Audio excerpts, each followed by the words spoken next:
a grade C dangerous contact charge, 2-match penalty notice for what apparently was a crocodile tackle or something. I'm not Yeah, really I was familiar going with to ask that. you what that was. Not entirely sure. And Joe Chan got a grade C dangerous throw, 2-match penalty notice. That was pretty bad. That one. It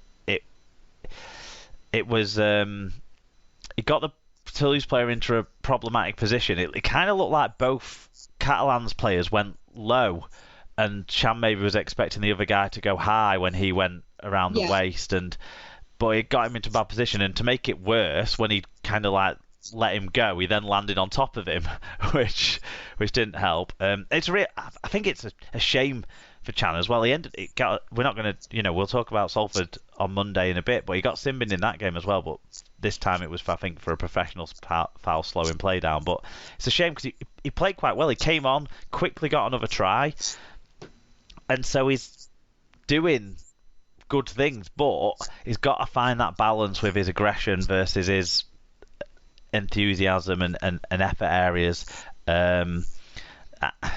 But red card was the right call on that one.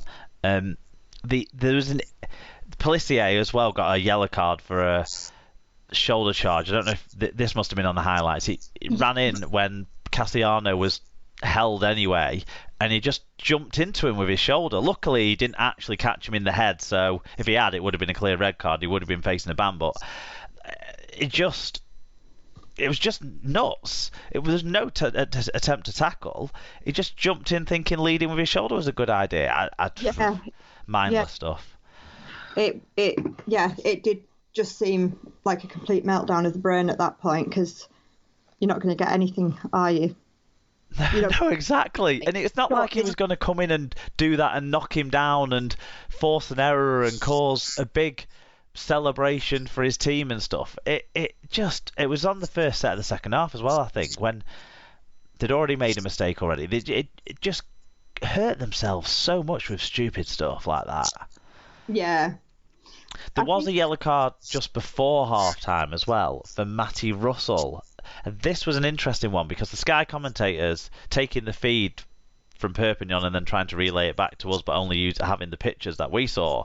Bit of a tricky gig for them in this game because there was so much going on, but they didn't quite understand why Matty Russell was yellow carded. I don't know if they couldn't hear what the referee was saying during the game, right? Because the referee did explain it, but when Jenna interviewed Sam Tompkins at half time, and Sam Tompkins explained that the clubs have been warned about deliberate offsides from scrums, especially close to their line.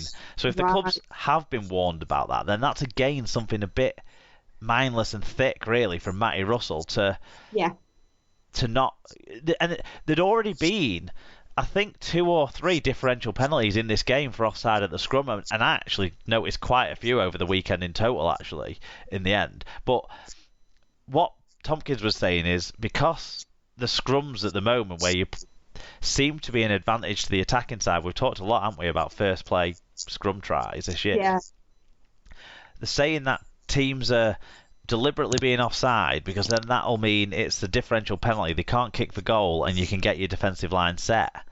Yeah, so you're better off to give away the penalty than to take, because you can get set with your full squad. Exactly, but because then people are deliberately doing that, the refs are going to clamp down on that because you shouldn't be. We shouldn't be doing those deliberate things like that. So that's where this sin bin came from that has been talked to clubs over the last few weeks. So yeah, I mean that's all pretty negative stuff though, isn't it? We haven't really talked about any good play, and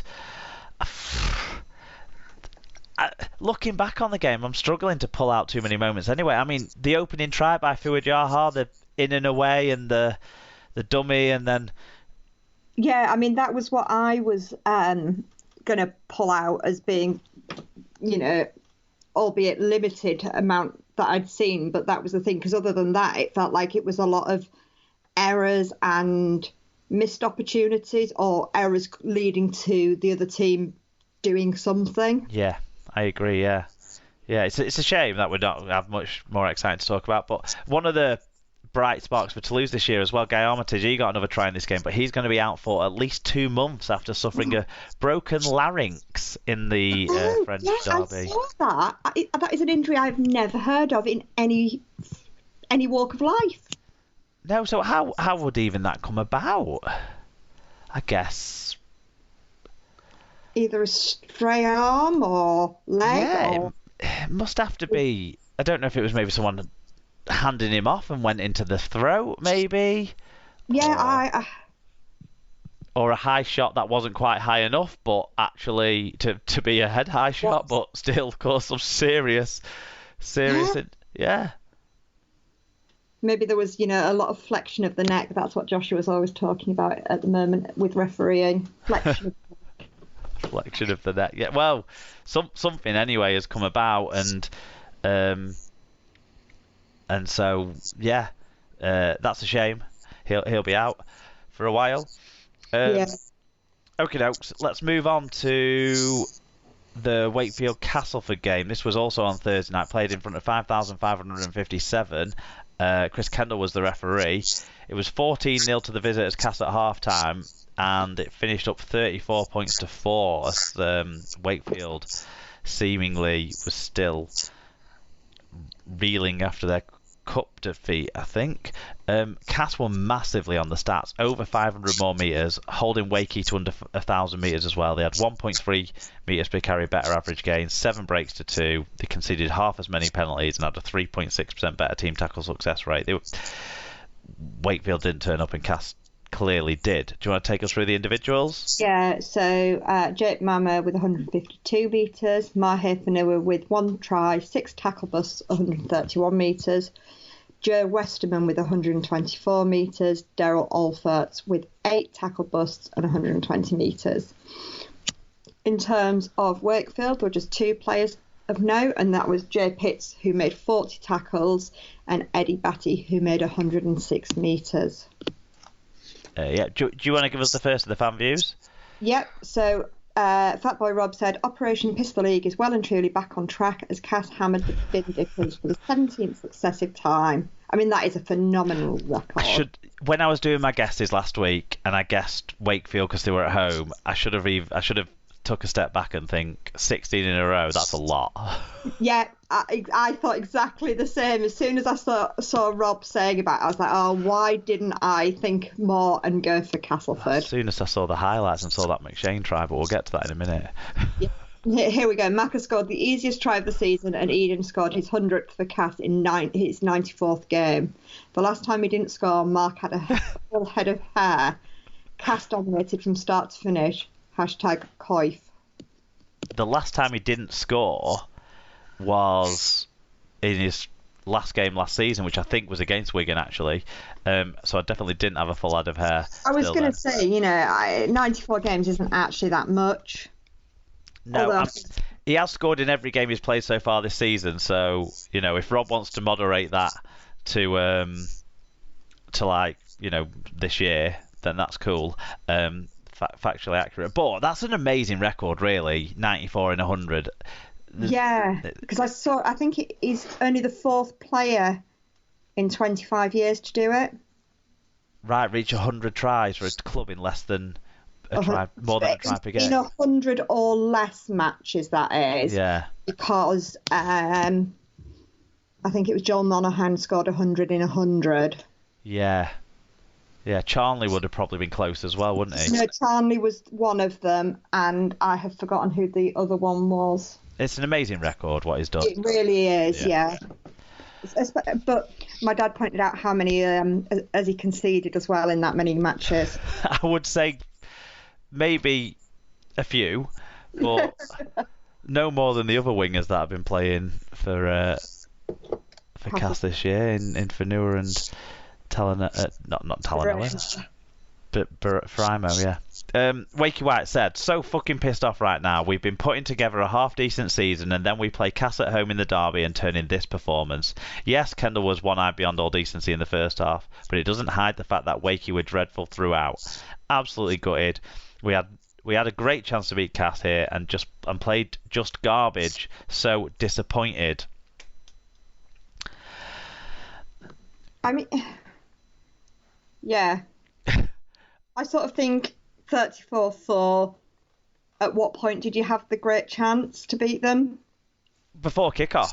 Yeah, okay, fair enough. Yeah. Johnston was back in for this game, wasn't he? But I think they were still without the Pink Panther, so Yeah. still, like, obviously not full strength. I can't remember if Miller played or not in that game. He certainly Yeah. played on Monday. But I think the point is they were like, well, the starting point for my like recap of what I've seen and looked at this game is it came at 20-0, but it was the McShane try. Yeah. So anyone who hasn't seen it, find it and watch it. It's fucking hilarious.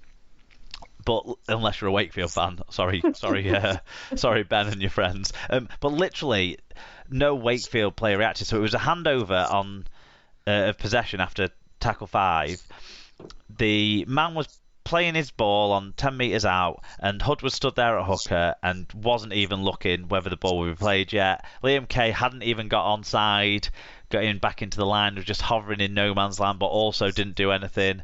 And McShane had picked the ball up and walked in and scored before any Wakefield player had reacted at all.